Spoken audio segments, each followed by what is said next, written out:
Buenas noches. Es jueves 3 de octubre y son las 21:16 y estamos analizando la semana política. Insisto que es día jueves, generalmente lo hacemos el día miércoles. Por diversas circunstancias tuvo que ser hoy. Bueno, así es a veces la vida, uno tiene que moverse y adaptarse. Así dicen. Estamos junto a Juan Andrés Lagos, periodista, integrante de la Comisión Política del Partido Comunista de Chile. ¿Cómo estás, Juan Andrés? Hola Omar, buenas noches. Aquí estamos pues a disposición. Hay harto tema y hartas Sí. cosas Hay, a nivel hay muchas internacional cosas. y a nivel nacional también. Sí. Sí, fíjate que como hemos hecho el juego de invertir un poco los temas, partamos con lo nacional. Si me escuchan la voz un poco rara, estoy un poco resfriado. Bueno, ¿qué le vamos Resfriado, a Omar. hacer? Así es, Resfriado, sí. así es. Sí. Eh, en esta semana, lo que se ha ido dando, Juan Andrés, bueno, que se ha profundizado, ¿no es cierto?, esta crisis a través de lo de Hermosilla con la ex ministra Cubillo, académica, entre comillas, ¿no?, de la Universidad de San Sebastián, y también, por cierto, de una serie de ex ministros del gobierno de Sebastián Piñera que están en dicha universidad. Eso ha traído revuelo, ¿no es cierto?, peleas internas entre la propia derecha. La situación está delicada. En ese mismo sentido, ha aparecido, ¿no es cierto?, una investigación que toca nada menos que a Irina Caramaro por el caso Convenio, y que, bueno, hay una primera respuesta de ella, ¿no es cierto? Hay la necesidad de investigar, el presidente se ha pronunciado, está más o menos claro qué es lo que se busca, ¿no es cierto?, con una indagación de ese estilo, comprometer a la moneda, equiparar desde ese punto de vista, ¿no es cierto?, jugar a la ley del empate. En este mismo cuadro, que es un cuadro preeleccionario, ¿no es cierto?, aparece la encuesta CEP, y en la encuesta CEP, entre otros temas, yo diría que uno de los elementos relevantes, que ellos lo destacan, por cierto, el hecho, ¿no es cierto?, de que el apoyo al estallido social del año 2019, ¿no es cierto?, cae a mínimo histórico, según la encuesta CEP. Bueno, de eso tenemos que conversar un poquito, el significado que eso tiene y en qué contexto también se cuadra esa encuesta, porque eso no es de menor importancia. Y bajo cuerda, de una manera, yo diría, un poquito más oculta, que aparece en los medios, pero que no se refieren tanto, es al hecho de que en este contexto las AFP también presentan, ¿no es cierto?, una propuesta para mejorar, ¿no es cierto?, las pensiones, que incluye algunos puntos, como aumentar, ¿no es cierto?, el porcentaje de aporte, aumentar los años, ¿no es cierto?, para que la gente trabaje unos cuantos años más, cariñosamente enseñarle a la gente, ¿no es cierto?, algunos elementos de economía, y ya no recuerdo el otro elemento más, pero bueno, pero en definitiva eso es lo que se propone para mejorar la vejez, ¿no es cierto?, y la seguridad social de los chilenos. Juan Andrés, te dejo ahí abierto el Sí, panorama. mira, yo creo, Omar, que otras veces lo hemos dicho, pero es súper importante tener presente, muy presente, lo siguiente. Aquí en Chile estamos viviendo una crisis manifiesta, por otros momentos latente y por otros momentos también bien manifiesta, donde el tema de la corrupción, del abuso por parte de la élite económica principalmente, pero también política de manera transversal, ha llevado a situaciones que incluso con todo el poder fáctico que tiene esta élite, igual revientan. Este no es la primera vez. Y eso es súper importante, amiga y amigo, que te lo tengamos presente. Este no es el primer caso de corrupción que revienta en una sociedad bastante corrupta desde el punto de vista de sus estructuras de poder político, económico, fáctico, que son las que controlan, como decíamos, lo hemos dicho varias veces, más del 75% de la economía real del país, ¿no? Si uno mira la situación de la administración de justicia en este país, por todos lados. O sea, acá la Corte Interamericana de Justicia hacer un pronunciamiento cuestionando el Estado chileno, y no es la primera vez. Entonces, cuando se dice que las instituciones funcionan, yo creo que ya no hablemos más de eso mejor. No hablemos más de eso, porque no están funcionando. Y el problema no es que no estén funcionando y que antes funcionaron. Tampoco es cierto. No funcionaron a los estándares democráticos de un Estado de Derecho democrático. No funcionaron. El hecho mismo de que de los 90 en adelante, el dictador, el que encabezó el golpe de Estado, el que ejerció el terrorismo, el que saqueó todas las empresas del Estado y se las pasó y se las regaló a militares o se las regaló a los consorcios, el imperialismo norteamericano feliz de pie aplaudiendo ese proceso de transnacionalización del Estado chileno, históricamente construido por décadas y décadas y décadas, con terrorismo de Estado, con hambrunas, lo hemos dicho otra vez, porque hablamos poco de eso, ¿ah? Amiga y amigo, hablamos poco de eso. Chile vivió hambrunas, teníamos casi el 40% de cesantía, había comedores populares, había ollas comunes, había hambruna en este país, de los finales de los 70 y prácticamente todos los 80. Las primeras marchas en Chile fueron por marchas del hambre, así se llamaron. Bueno, pero esto derivó, podríamos hablar mucho de eso, pero esto derivó en un pacto transicional donde el que ejerció el poder total, absoluto y terrorista, junto con este grupo político, económico, entre los cuales estaba Andrés Chadwick, ojo, de ese tiempo viene, de ese tiempo viene, pues en ese tiempo ni siquiera existía la UDI, pero todo ese grupo era el grupo de Chacarilla, son los mismos, las y los mismos. Entonces, ¿qué es lo que ocurre cuando se produce esta característica del pacto transicional? ¿En qué deriva esto? En que hay muchas situaciones de corrupción, muchas de los 90 en adelante, que involucraron a la Administración de Justicia, al Poder Judicial, que han involucrado al Parlamento, que han involucrado al Poder Ejecutivo, que han involucrado municipios. Entonces, qué sacamos con tratar de corretear esto desde la perspectiva de que Chile es un país que funciona, democráticamente funciona? Dejemos que las instituciones funcionen. Fíjese, fíjese. O sea, yo creo que procesalmente y desde el punto de vista del contexto real que estamos viviendo, real, eh, la crisis de corrupción que tiene que ver con la crisis de los tres poderes, que tiene que ver con poderes fácticos que operan. Fíjate que si uno fuera bien riguroso en cuanto al tema de, de los famosos eh, celulares y lo que hablaba Hermosilla con Chaco y otros más, el expresidente Piñera está involucrado totalmente. Si estuviera vivo,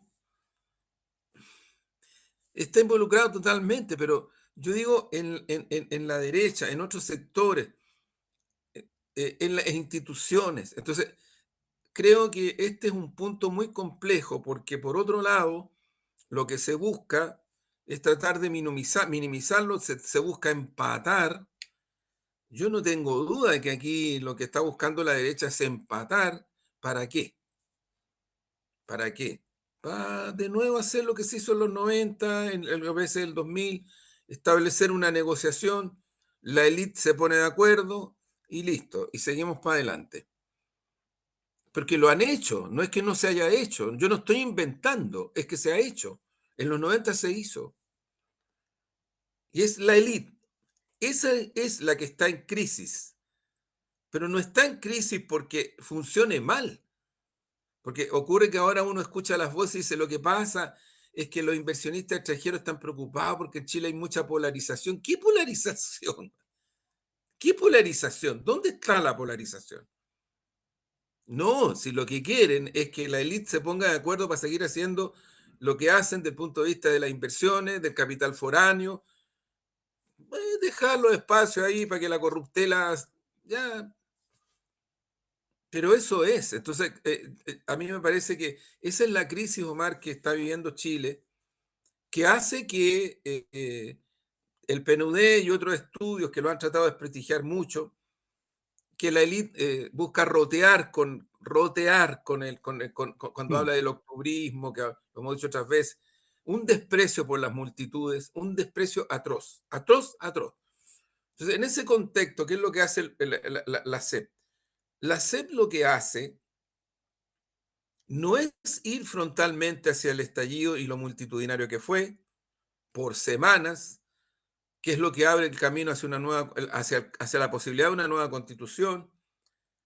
O sea, en ese tiempo, ojo amiga, amigo, no nos olvidemos, porque lo que pasa es que la élite, los medios hegemónicos, hasta Lucy, que es uno de las 7 familias, dice hay que meterse la mano al bolsillo y dice públicamente, en mi empresa, porque habla de mi empresa, dice, obvio que son de él, pues, weón. En mi empresa vamos a pagar 500 lucas, creo que dijo, 500.000 pesos. Eso lo dijo él, lo dijo producto de la situación que había, porque ni Piñera era capaz de desconocer de que en Chile la gente salió a las calles con las multitudes que salió, cuando la CUT convoca, porque no lo ordenó a nadie, convocó la CUT junto con la Mesa de Unidad Social, movimientos sociales diversos y distintos, a un paro nacional productivo. El paro nacional productivo fue real. Eso le generó pánico a los empresarios, a la moneda, a los yanquis, y empezaron a presionar a los partidos políticos para que se pusieran de acuerdo. Los empezaron a presionar, que es lo mismo que hace Estados Unidos a finales de los 80, cuando el pueblo chileno se desbordaba y empujaba y empujaba. Entonces los norteamericanos le dicen a la derecha y a lo que fue después la concertación, pónganse de acuerdo. Y se pusieron de acuerdo, si esa es la verdad. Se pusieron de acuerdo.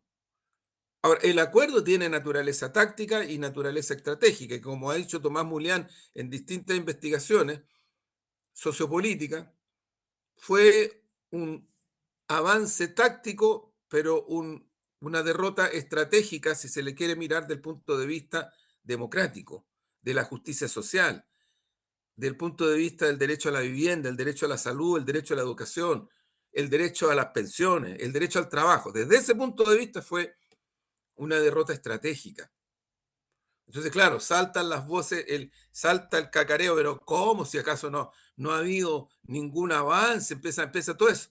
No, si se han superado los niveles de desigualdad de extrema pobreza, Ujú, pero la fragmentación, las carencias, los abusos han persistido, porque la gente que salió en el estallido, a proporción planetaria, también lo hemos dicho otras veces, ujú, las manifestaciones más grandes que han ocurrido en el mundo a proporción de habitantes del país. ¿Por qué salieron? Por educación, por salud, por pensiones, por trabajo. Y en ujú, ese contexto se fueron generando expresiones estéticas y éticas y valóricas de una magnitud abismantemente positiva, democrática, las tesis surgen en ese contexto. Expresiones transgresoras reconocidas en todo el planeta.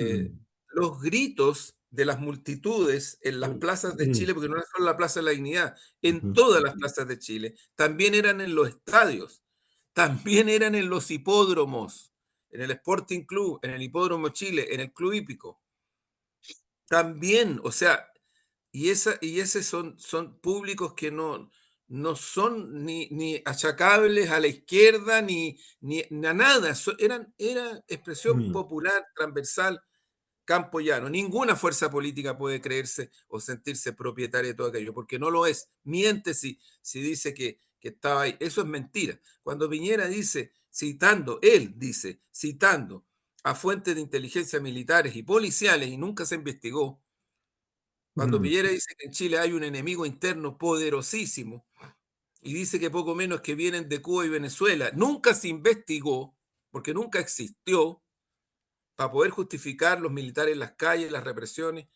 cuando disparaban a los ojos con ejercicio de terrorismo, cuando torturaron, cuando hubo gente que murió. ujú, ujú, Entonces yo lo que creo, Omar, que es imposible no analizar el Chile de hoy con esta conjunción de cosas. Es imposible, porque están totalmente amalgamadas. La corrupción es parte de un sistema corrupto, pero es parte de un sistema de acumulación de ganancias, del punto de vista económico. Del ujú, punto de vista político, un sistema elitista porque le tienen pánico a la soberanía popular ejercida sistemáticamente como ejercicio democrático. Le tienen pánico, le tienen pánico. O sea, en Chile todavía los grandes empresarios como Piñera pueden ser candidatos, fueron, de hecho, al Parlamento, entonces, pero tú, si fueras dirigente social o dirigente sindical, tendrías que renunciar, porque eso está prohibido por ley. Entonces, ¿dónde está? Mira, hay una serie de cuestiones que fueron aceptadas en la negociación pactada transicionalmente hasta hoy. Entonces, claro, claro que la CEP, cuando hace la encuesta, obvio que va a salir que los partidos políticos están en el suelo, que el Parlamento está en el suelo, y hacen una pillería, es una triquiñuela feroz. ¿Cuál es la triquiñuela feroz?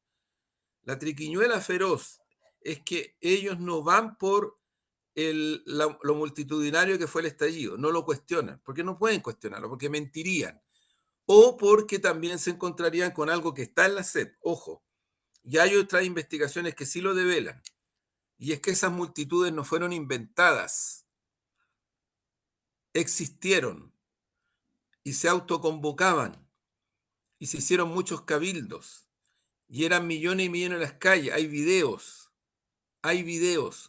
¿no? Todo eso que se expresó de esa dimensión y de esa manera, no lo puedes negar. Entonces, ¿qué es lo que hace eh, mañosamente, muy mañosamente la CEP y otros más, la élite también?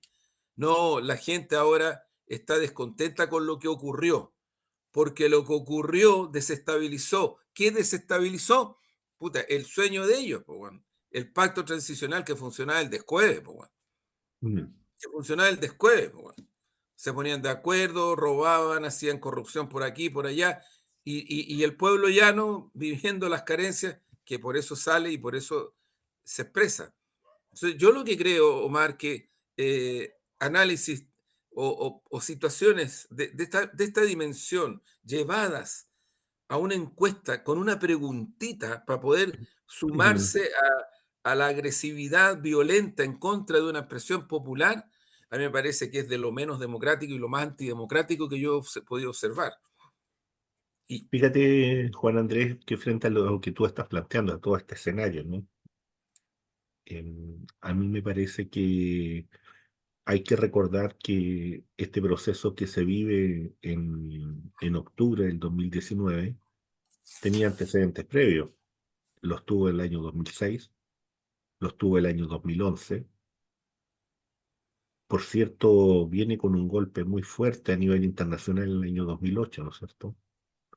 Un golpe económico que en Chile también golpeó. Se dijo que no, pero ya sabemos que sí, que viene con una crisis que la hemos estado hablando y que diversos sectores políticos la han ido tocando.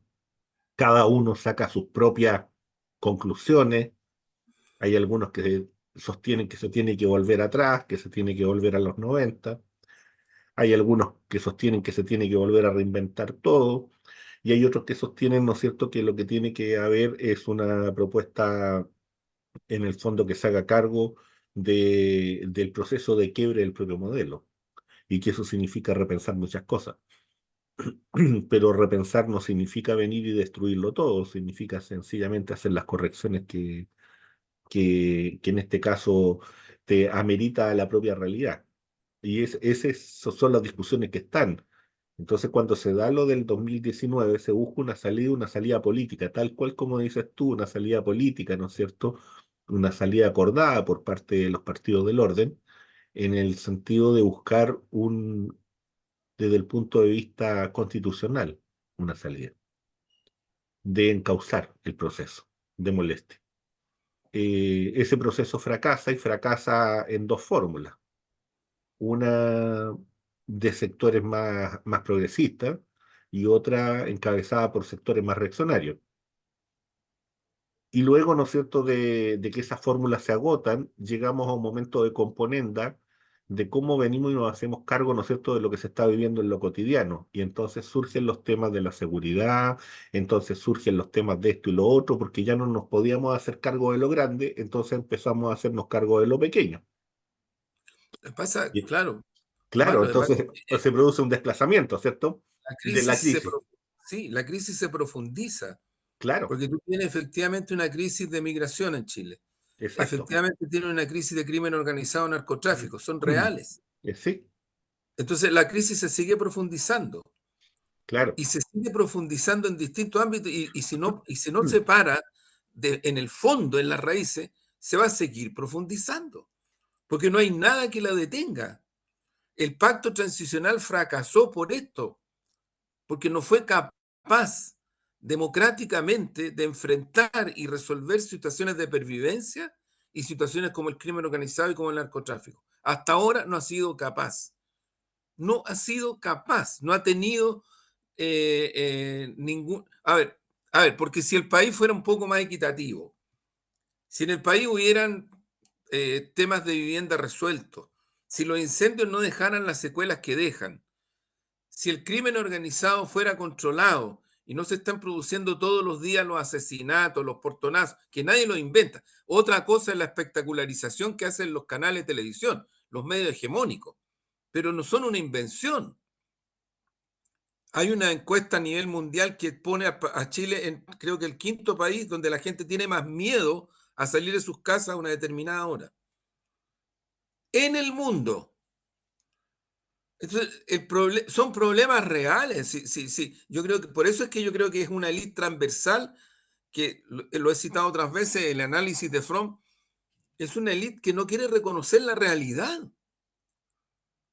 Y todo lo demás es un cuenteo entre unos que otros que se acusan, que aquí para allá, es un cuenteo que yo creo que es una de las cosas que tiene más saturada a la ciudadanía. Ahora, ¿qué esperan? O sea, para esta élite, la forma de que eso se refleje solo con protestas, con cosas en la calle, para que después digan que son polos revolucionarios, trotskistas, qué sé yo, le echen la culpa a Cuba, Venezuela, no sé quién más.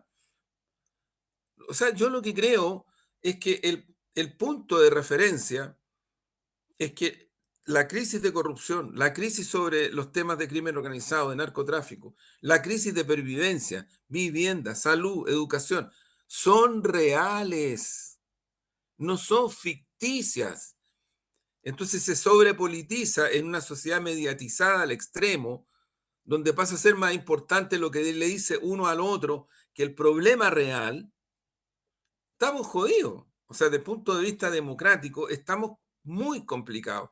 Yo creo que eso es lo que en este país se está dando. Yo creo, Omar, que eh, eh, hay gente que, o sea, hay gente que quiere volver atrás porque la pasaban el descuento en los 90, po, weón.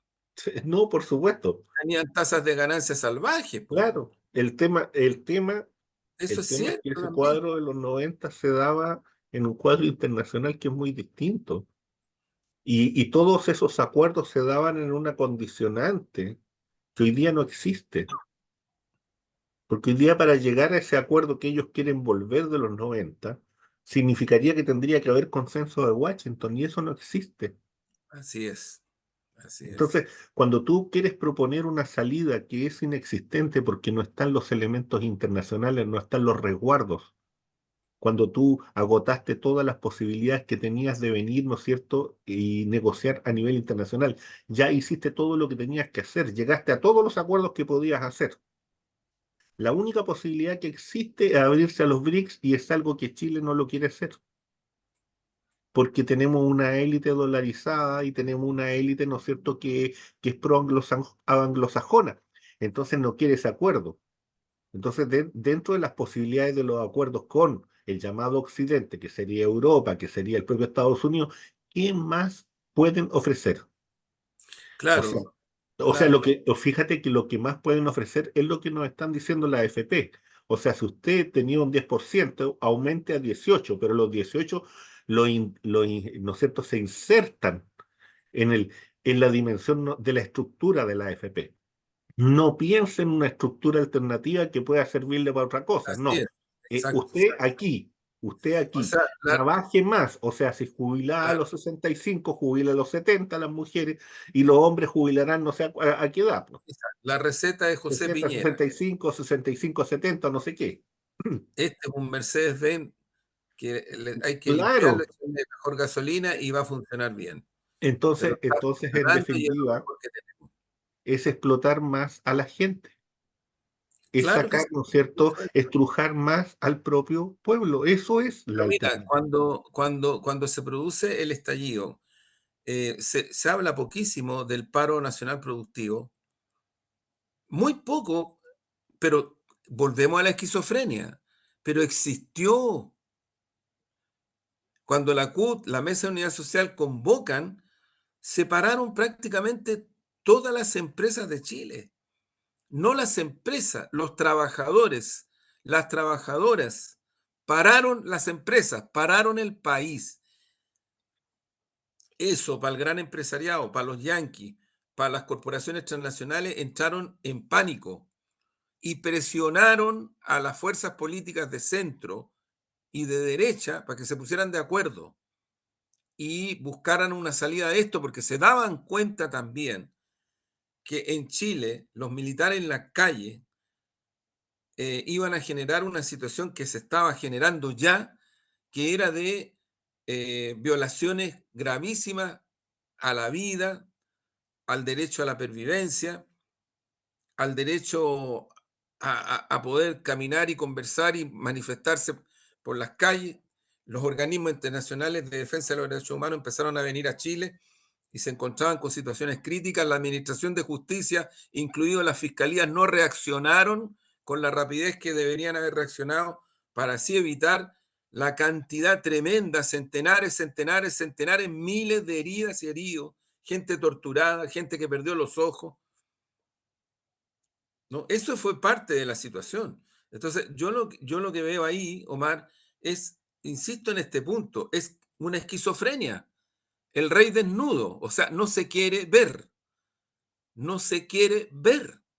Y eso es muy terrible porque cuando tú en la historia de Chile has instalado un relato de la historia que es falso, ocurre que hay cosas como la masacre de Santa María de Iquique, La Coruña, las matanzas al pueblo mapuche, las matanzas obreras, que empiezan a ser registradas episódicamente y ocasionalmente por investigaciones historiográficas, pero no porque sea parte de la historia de Chile, que es bien distinto, Claro. que es bien distinto. Y eso es hasta hoy, porque bien vale la pena destacar el informe Vale, el informe Red y un montón de otras Claro, cosas más, pero a nivel de la instrucción escolar, de la orientación escolar, a nivel de la recreación, del punto de vista de lo que pasó en Chile, por favor, si estamos a años luz de lo que han hecho países como Alemania, donde sí, efectivamente, hay, ahora se está revirtiendo, fíjate, pero hay una institucionalidad, una valórica, una legislación que te dice todos los días y a cada rato, aquí hubo fascismo, nazismo y eso tuvo esas condiciones y esa estructura. y En Chile fíjate, no hay eso. sí, Estamos muy lejos de tener ese presente referencial para poder mm, explicarnos y para ujú, poder, más allá de la opinión que se pueda tener, re-conocer lo que fue el estallido. Lo que fue el estallido. O sea, ¿cuánta gente te habla, por ejemplo, de lo que pasó con millones y millones en las calles? Lo que pasó en los hipódromos. Pero si como que no hubieran existido. En claro, el Hipódromo Chile, donde yo estuve varias ujú, veces y pasaron estas cosas, eran por lo menos unas 100.000 personas gritando Piñera, asesino igual que Pinochet. La pregunta es, toda esa gente, incluidos los jinetes, incluido la gente que cuida los caballos, toda la gente cuando gritaban esto, ¿qué eran? ¿Quiénes son? ¿Son robots? ¿Son inteligencia artificial? ¿Qué son?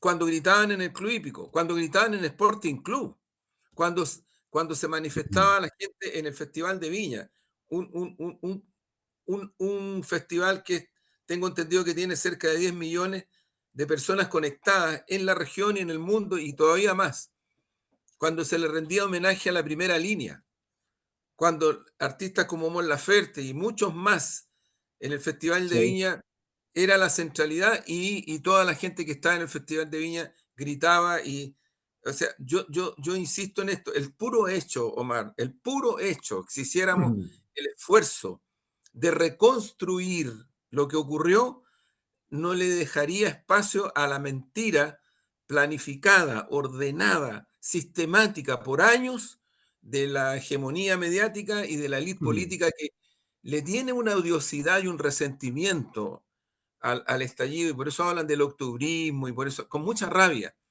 le tienen una suerte de, no sé, es algo como que te quitaron casi tu identidad.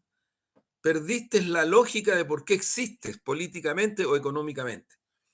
Entonces, sí, es, es- es- es- es mm, parte de una situación que creo que es necesario mirarla. sí, fíjate que yo creo que en ese sentido la encuesta CEP un poco refleja este proceso de abuso. Este proceso de abuso que a veces se manifiesta en forma pornográfica, como en el caso de Hermosilla, Cubillo y qué sé yo, y otros tantos más, ¿no? Es una pornografía barata por lo demás.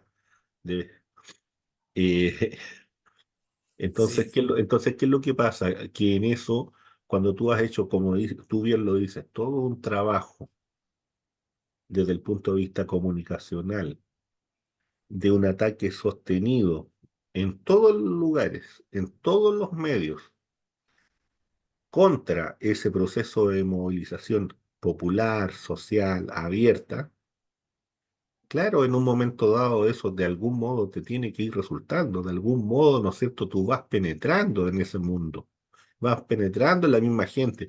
Hubo un proceso de encierro que duró casi 2 años, con un abuso desde el punto de vista comunicacional muy grande, muy fuerte. No nos podemos olvidar de eso. Y entonces ahora la encuesta CEP nos viene a decir, no, lo que pasa es que fíjese que los chilenos ahora consideran que el estallido era malo, o era más o menos, o no, era lo peor que pasa que es estaba que Entonces, en esa pregunta hay varias mañoserías súper peligrosas claro, y antidemocráticas. Una, lo que estamos diciendo, es decir, aquí no ha habido una reconstrucción, un conocimiento social público de lo que fue todo ese periodo. Entonces, ¿qué es lo que se trata de colocar? Se trata de colocar que quemaron el metro, que quemaron iglesia y ahí quedó la crema y eso fue todo, pero los torturados, las ciegas, los ciegos, los reprimidos no existieron y no existen. Al punto que hay autoridades políticas del poder político más importante del Estado que están defendiendo ni más ni menos a una de las personas que dirigía Carabinero en ese momento. claro. O sea, eso te evidencia de que la ley transversalmente se desubicó, se destempló con este roterío, este pueblo diverso, Sí. hermoso, intenso en las calles. Pero además No, no, el ex general que estuvo a cargo de Carabineros, Yáñez, ¿no es cierto? no son claros. Sale como civil en este momento, planteando, ¿no es cierto?, de que lo que hizo Carabineros fue defender la democracia. Exactamente, eso es lo que yo digo. ¿Qué es lo que ocurre? Entonces, ¿qué es lo que ocurre? Significa entonces que los miles de chilenos, los millones de chilenos que salieron en todo el país, lo que querían era venir y quebrar la democracia o querían profundizar la democracia o No, querían mira, realmente abrir los espacios eh, democráticos que Chile Omar, necesitaba. yo te digo, si hay algo, insisto, en que en la reconstrucción, yo respeto mucho las opiniones, pero en la reconstrucción, ¿qué es lo que esos millones demandaban y exigían? Algo que venían demandando hace mucho rato. Vuelvo, salud, educación, pensiones, poder andar Exacto. en las calles, conversar unos con otros horizontalmente, porque por eso se hacían cabildos, por eso se iba a las plazas. Eso, Claro, eso no era menor. Ningún partido político, ninguno de la izquierda, incluidos, pueden sentirse propietarios de toda esa expresión. Algunas y algunos de esos partidos políticos fueron parte, se insertaron, pero nadie puede decir que tenía la conducción o que tenía la orgánica, del punto de vista gramsciano, de un movimiento diverso, heterogéneo, que para poder algunos justificar la debilidad de la izquierda chilena en este terreno, ¿no? Para poder justificarla, entonces lo que te dicen es que este movimiento estaba desbocado, este movimiento estaba aquí, o sea, una serie de cosas súper despectivas. Vuelvo a este punto, despectivas. porque no fue mm, solo la derecha, ni la oligarquía, ni el imperialismo yanqui el que miró con desprecio todo esto, como lo hicieron en el 2011, ¿eh? Ojo, no solo fue este sector, también fue el centro y algunas fuerzas que se autodefinen de izquierda que también adoptaron esa posición. Pero fíjate, Omar, pero hay otra cosa. mm, Yo me quiero ir al análisis del punto de vista de los que dijeron, bueno, pero hay que buscar una salida institucional, porque aquí hay una especie de sí. caricatura y de complejo sobre lo institucional. Ok, fíjate, ok, ya acepto eso. ¿Qué pasó? Plebiscito. Ok, bajo pandemia, en uno de los momentos más feroces de la pandemia, se hace el primer plebiscito. Se convoca a la ciudadanía y ¿qué ocurre? Votó más gente de todas las elecciones anteriores. La tendencia que colocaba a Chile en el país donde menos gente votaba en el continente, porque algunos se llenan la boca con Cuba, con Venezuela, que sí, aquí en Chile, antes del primer plebiscito, votaba menos gente que en todo el continente, en todos los países del continente. Sin embargo, en ese plebiscito la tendencia se revierte y la gente se vuelca, estando en pandemia, se vuelca a votar.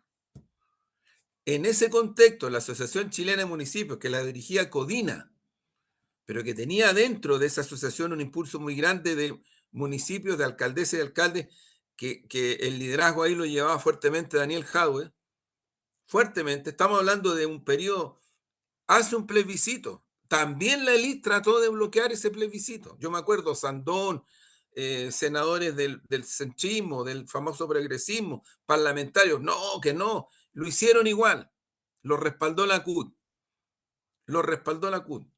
Ese plebiscito donde votaron millones de personas, una de las principales propuestas, asamblea constituyente.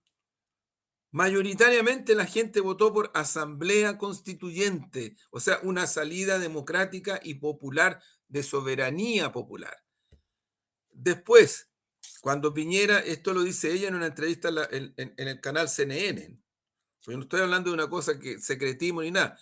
Cuando Piñera llama a la presidenta Bachelet y le dice, presidenta, mi idea es reponer el proyecto constitucional que usted llevó adelante en el periodo de la nueva mayoría. La respuesta de la presidenta Bachelet, que es lo que cuenta ella en esta entrevista en CNN que hizo hace unos meses atrás, presidente, no hay tiempo para eso. Ya no. Usted lo que tiene que hacer es convocar una asamblea constituyente. Cuando aquí en el Parlamento se impulsó la idea de adelantar las elecciones como una salida democrática, o sea, porque las elecciones son consultar al soberano, hubo sectores de derecha y del centrismo, oh, golpe de Estado, en Italia, en Francia, en Israel, cuando se han producido cuestiones de este tipo, incluso se han adelantado las elecciones. Aquí tampoco fue ese el camino. Por lo tanto, se fue adecuando un camino para que lo controlara la élite. Si eso fue. Si la última expresión de, ¿cómo decirlo? En medio de carencias, de grandes carencias, porque en medio de esta situación nunca hubo cuestiones significativas desde el punto de vista social. Ojo, amigas y amigos, recordemos, bajo pandemia, cuando estaba la latencia de esta situación de crisis, la gente empezó a salir a las calles o en sus casas a cacerolear. A cacerolear. Y ahí vienen los retiros. ¿Qué es lo que hace la élite? En vez de preocuparse de buscar una política económica que de verdad resuelva estos problemas de fondo que la sociedad chilena viene gritando por décadas, bajo dictadura y de los 90 para adelante también, ¿qué es lo que hace? Piñera se da cuenta que no tiene espacio y va con los retiros. Pero ¿qué es lo que hace la élite? Criminaliza los retiros, pero es incapaz de resolver una política económica que hasta hoy no da los resultados desde el punto de vista de estas carencias de pervivencia que tiene la sociedad chilena. Entonces yo lo que creo es que estamos frente a una crisis que tiene expresiones de corrupción, de desigualdad, de abuso, de prepotencia muy grande, que los partidos políticos y las institucionales políticas siguen estando abajo en todas las investigaciones, todos los estudios, abajo, abajo, abajo, un descrédito muy alto, que la derecha busca siempre la extorsión, busca siempre la presión, busca siempre los caminos que le permitan mantener una hegemonía para sus intereses. Tú lo dijiste muy bien. Sus grandes negocios, punto. Ese es el tema de fondo. Ese es el tema de fondo para la derecha. Y Juan Andrés, recuerdo que estamos analizando la semana política. Fíjate que a nivel internacional se han ido, bueno, hay dos ideas que cursan, ¿no?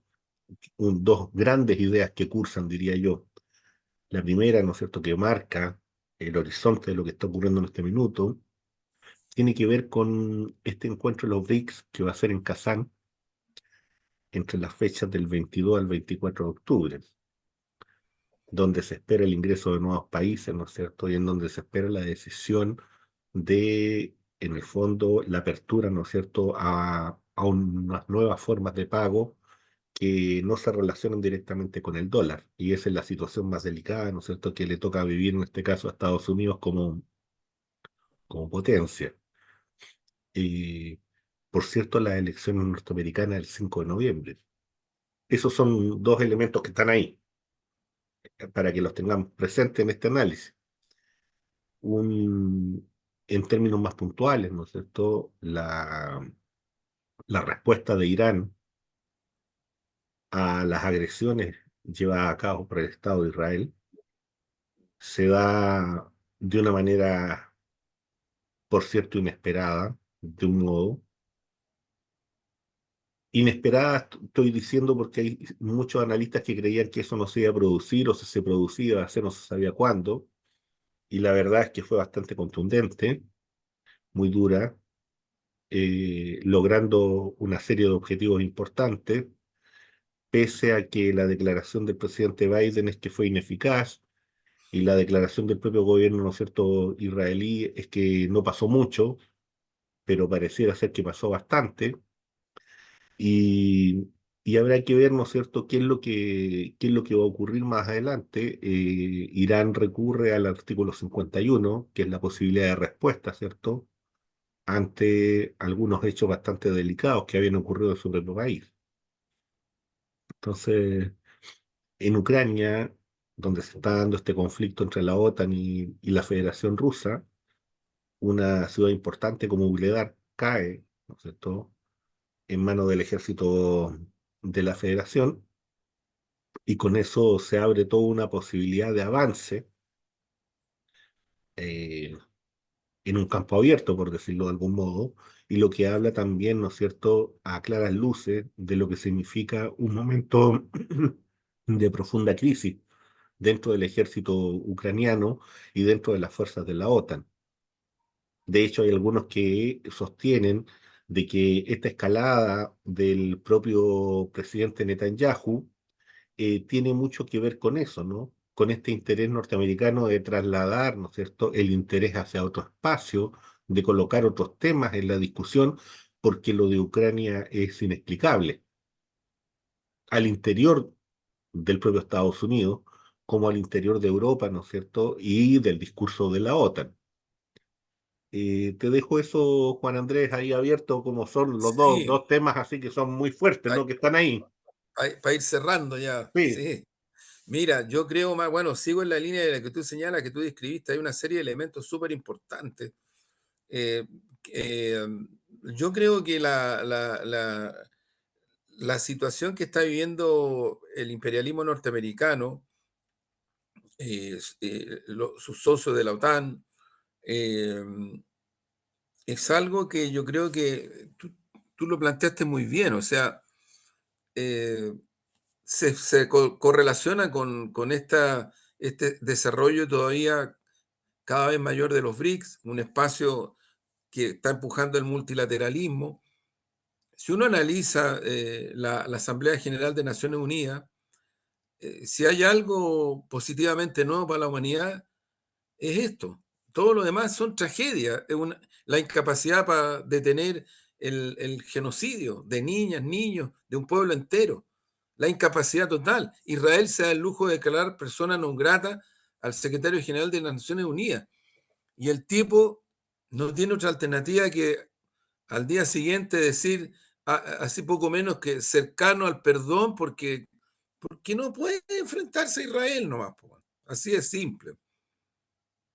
Porque Israel es un poder eh, que expresa tal vez no una parte, sino que la punta de lanza del imperialismo norteamericano, no solamente en Gaza, lo expresa en el sistema financiero económico a nivel planetario, lo expresa en el armamentismo, lo expresa en el Cuerno de África, lo expresa en Oriente Medio y Oriente Próximo, como se le quiera definir, y también en nuestra región.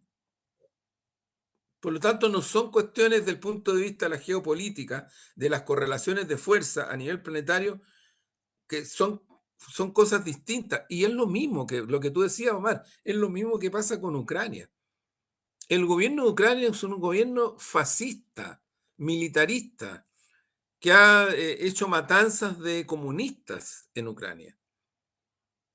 Que como ha dicho y lo hemos dicho acá, lo ha dicho el Papa católico Francisco, ¿no? Le fueron a ladrar a la frontera Rusia. Esas son las palabras que él ha usado. Y frente a eso, Rusia reacciona. Y ocurre que militarmente, hasta este momento, Rusia logra consolidar posiciones militares y logra avanzar en posiciones militares. ¿Y qué está pasando simultáneamente en el Oriente Medio o Oriente Próximo? Que se está generalizando la guerra. Y que esa guerra, si se sigue generalizando, va a influir en el precio del petróleo,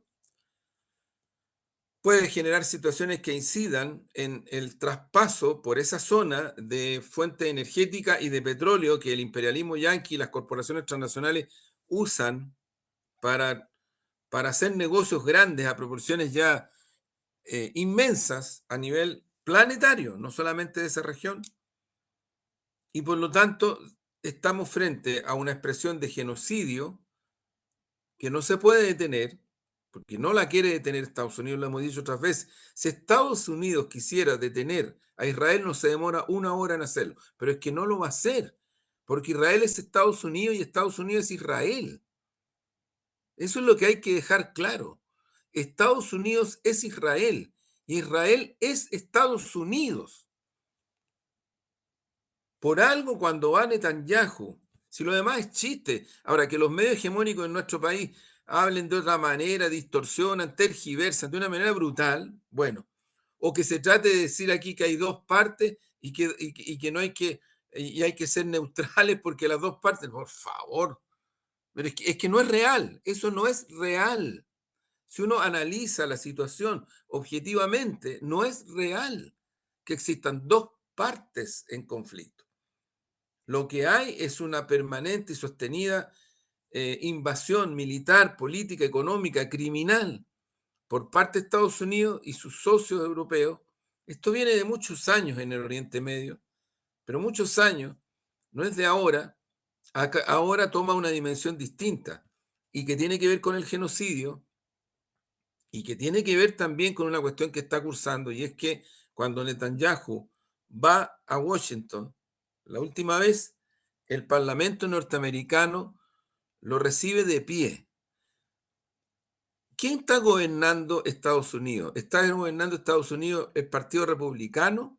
Para quedarme en la figura de que los republicanos son los conservadores en Estados Unidos y los demócratas no. Yo lo he escuchado en este país, en la élite, le andan dando vuelta a eso, porque es una forma de sacarse la responsabilidad incluso ética frente a lo que está ocurriendo en Gaza y lo que está ocurriendo en otros lugares del planeta. Es una forma hasta de sustituir tu responsabilidad ética. Porque quien gobierna Estados Unidos es el Partido Demócrata. Kamala Harris, hasta hace muy poco era la vicepresidenta de ese gobierno. Y por lo tanto, no solo, a ver, ¿cómo decirlo? Estaba al lado de Biden, impulsaba, igual que Biden, la política genocida que se está llevando adelante en el Oriente Medio. Esa es la realidad. O sea, yo lo que creo, ahora, claro, para neutralizar esa realidad tú puedes decir, no, pero es que por el otro lado también hay terrorismo. También hay terrorismo, fíjate. O sea, aquí vamos a hacer el juego de los terrorismos. Entonces, como en todos lados el terrorismo, yo no me neutralizo, porque ¿cómo me van a neutralizar si son todos terroristas? O sea, es súper peligroso eso. Y yo cierro con lo siguiente. Para el Estado Nacional chileno, para sus intereses como patria, como Estado Nacional, lo más peligroso es subordinarse a la política norteamericana en nuestra región y a nivel planetario. Es lo más peligroso para los intereses del Estado Nacional chileno y para la patria chilena.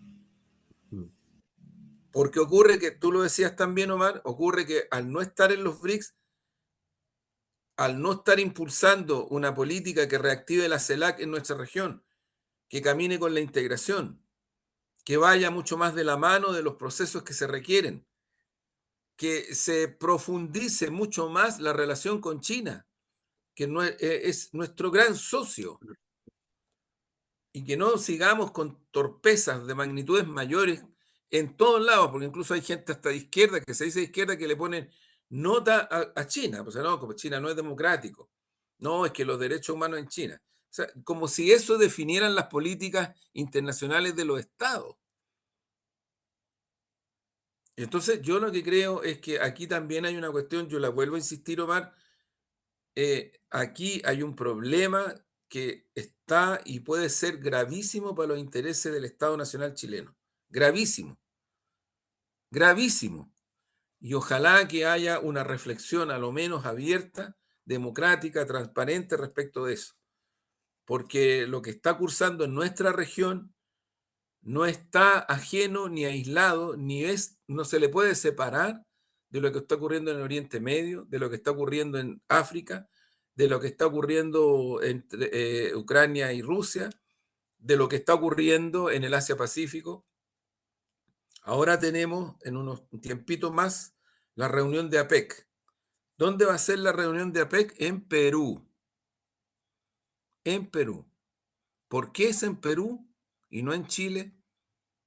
Sería bueno que nos respondiéramos a ese tipo de cuestiones, porque no son eventos puramente protocolares, son eventos que tienen que ver, en el caso de nuestra región, con la profundización que viene desde China para tratar de generar una lógica del bioceánico y de un intercambio multilateral con respeto a las asimetrías que existen en nuestra región y de la cual lamentablemente ninguno de los gobiernos, salvo los de Michelle Bachelet, porque ese es un hecho real que fue así, tomaron iniciativa y proactiva respecto de esto. Los demás, menos los de Piñera, o sea, otras veces lo hemos dicho, el tremendo puerto que se va a inaugurar ahora, a propósito de la PEC, en Perú, construido por empresas chinas, que es un megapuerto, inicialmente se iba a construir en Chile. Y la decisión en contra de los intereses nacionales del Estado chileno, de la patria chilena, la decisión la tomaron sectores políticos de derecha y sectores económicos que vieron un peligro para sus mezquinos intereses que existiera un puerto de esa magnitud en esa región, porque eso le abría por territorio chileno la posibilidad de un canal bioceánico que cruzaba todo el continente. Imagínate lo que hubiera significado aquello. Pero bueno, está en Perú, está en Perú. Ya prácticamente está terminado y se inaugura en los próximos días. Tengo entendido, no sé si me equivoco, que al calor de la PEC se va a hacer esa inauguración. sí, fíjate, Juan Andrés, que es bien curiosa la forma en que se presentan estos hechos en Chile. Y a veces incluso yo creo que hay hasta algo de maldad en eso.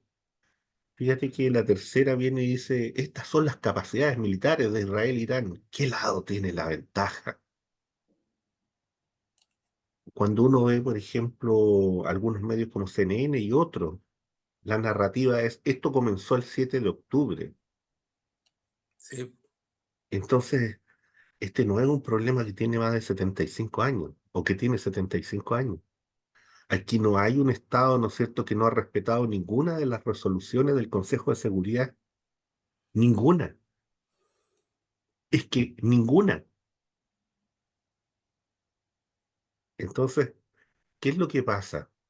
que en eso se pierde la perspectiva y se instala, ¿no es cierto?, una dimensión que es muy enferma, diría yo, porque uno no es partidario de la guerra. Yo no creo que ninguno de los dos estemos siendo partidarios de venir y apostar aquí, ¿no es cierto?, como cuando se juegan las carreras, quién va a ganar? No, si el tema no es ese. El tema es en el peligro en que está la humanidad hoy día. El tema es el peligro, ¿no es cierto?, que lo plantea en este caso, ¿no es cierto?, el canciller Nevencia cuando viene y dice, no, el canciller Lavrov cuando viene y dice, ¿no es cierto?, que se quiere arrastrar a Irán a una guerra, con las consecuencias que eso significa. Porque arrastrar a Irán a una guerra no es arrastrar a Irán a la guerra, es a sus principales socios políticos y comerciales, la Federación Rusa, China. Eso es arrastrar a Irán a la guerra. O sea, es que si alguien no se da cuenta de eso, yo no sé en qué mundo estamos viviendo. Entonces, por eso, ¿qué lado tiene la ventaja? Cuando Israel no puede sostenerse sin la ayuda de Estados Unidos y sin la ayuda de Europa. ¿De dónde vienen sus balas? ¿De dónde vienen sus misiles? ¿Con qué se autoabastece para lo que se llama, ¿no es cierto?, este famoso cordón de acero? ¿Quiénes apostaron? ¿Quiénes son los que facilitan ese cordón de acero? Las fuerzas militares norteamericanas. Sí. Oye, les recomiendo una entrevista que le hacen al militar Scott Ritter, el juez napolitano. Escúchenlo. Un hombre con experiencia militar, un hombre que perteneció, ¿no es cierto?, a las fuerzas norteamericanas. Y después de escuchar eso, vean si son capaces de hacer ese tipo de titulares, porque eso es de maldad con nuestro pueblo y con nuestra gente. Es que eso de verdad genera, a mí por lo menos me genera una molestia muy profunda porque eso significa, ¿no es cierto?, un espacio de manipulación que es brutal. Es no entender en qué momento estamos. Es como cuando viene y se dice, no, mire, es que si la situación de Ucrania no es tan grave. ¿Cómo que no es tan grave? ¿Cómo no va a ser tan grave si se está, hoy día se produjo un ataque, ¿no es cierto?, a una empresa de características nucleares, que afortunadamente, ¿no es cierto?, fue repelido. ¿Cuál va a ser la respuesta de la Federación Rusa frente a eso? Es que alguien se pregunta cuál va a ser la respuesta de la Federación Rusa frente a eso. Y entonces nuestros analistas no están haciendo la dimensión que es lo que se necesita de ellos. Que no se trata ni siquiera de una dimensión ética, de una dimensión del análisis de la realidad. Oye, son potencias con capacidad nuclear. ¿Qué es lo que pasa? ¿Cómo no nos damos cuenta de eso? Fíjate que eso a mí de verdad, Sí, me genera Omar, una situación en el fondo, de perplejidad muy grande. sí, no, absolutamente. Eso, mira, Juan Bueno, Andrés, bueno, tenemos para cerrar con mm, poemas. para que vamos cerrando y pensando que Este terrible mundo, ¿ah? en este terrible mundo y pensando que es 3 de octubre, el día 5 el día 5 de octubre cae en combate Miguel Enríquez. Y otros compañeros y compañeras también han caído en combate. Este poema lo escribí por ahí, bueno, hace largos años, pero yo creo que tiene algún tipo de relevancia todavía. Y usted, costó un poco, agregó, sin mover un músculo y repitiendo su letanía. Miguel Enríquez está muerto. El obrero Juan Alegría Mondaca, sin tener arte ni parte, recibió lo suyo. Ricardo Valenzuela cayó por la espalda. Juan Valdemar Enríquez murió en combate. Y usted, que tanto vociferó con la lucha de clases, lo tienen de gerente, asesor y lobista. Así nomás. Así nomás, Omar. Está Un bien. homenaje a las nuestras y los nuestros. Nuestros. Así es. Muy bien. Un abrazo, que Un estén bien. abrazo. Buenas Chao, noches. chao. Buenas noches. Recuerdo suscribirse al programa, apretar la campanita, muy importante, compartirlo, comentar. Bueno, y estamos abiertos a todas las sugerencias. Que estén bien. Chao, chao. Chao.